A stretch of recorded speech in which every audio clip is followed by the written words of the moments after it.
Now, John, 2016 is down to the final days, and looking back at this calendar year, how would you describe what this year has meant to you and anyone associated with this Cavaliers franchise? Well, obviously it's special. I mean, this is a city that had not won a title since the Lyndon Johnson administration prior to this season. It was 1964. So, when LeBron came back, it gave hope to an entire region. A couple of seasons ago, it meant more than just sports. It gave hope to a city. It encouraged people to put smiles on faces, and it comes to fruition this summer as LeBron did what he came back to do. He comes home and he wins that elusive title for Northeast Ohio, and it was a beautiful thing. It really was, and to see now, the banner get raised a couple of months ago, and the ring ceremony and everything else. It's really special to the people of Cleveland, and like I said, I think this transcends basketball.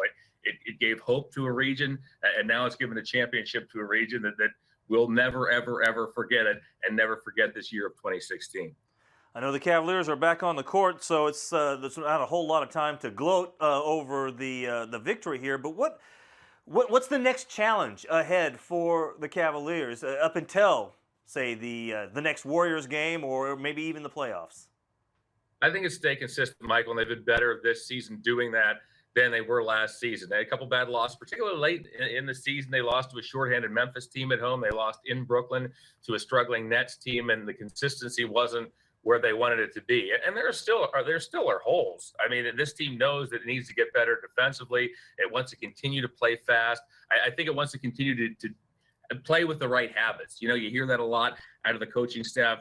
Play the right way, stay consistent, and so far so good for this Cavaliers team. A tricky back-to-back tonight, as you mentioned, as they take on a well-rested Detroit team, a Pistons team that last season, while they were swept out of the playoffs by the Cavaliers, they kept all four of those games close. All were still to be decided in the fourth quarter. A pesky bunch that plays the Cavaliers hard. So Cavaliers don't expect any breaks. They know they have that bullseye on the back, just like the Warriors do, and they're going to have to bring it every night as this season rolls along.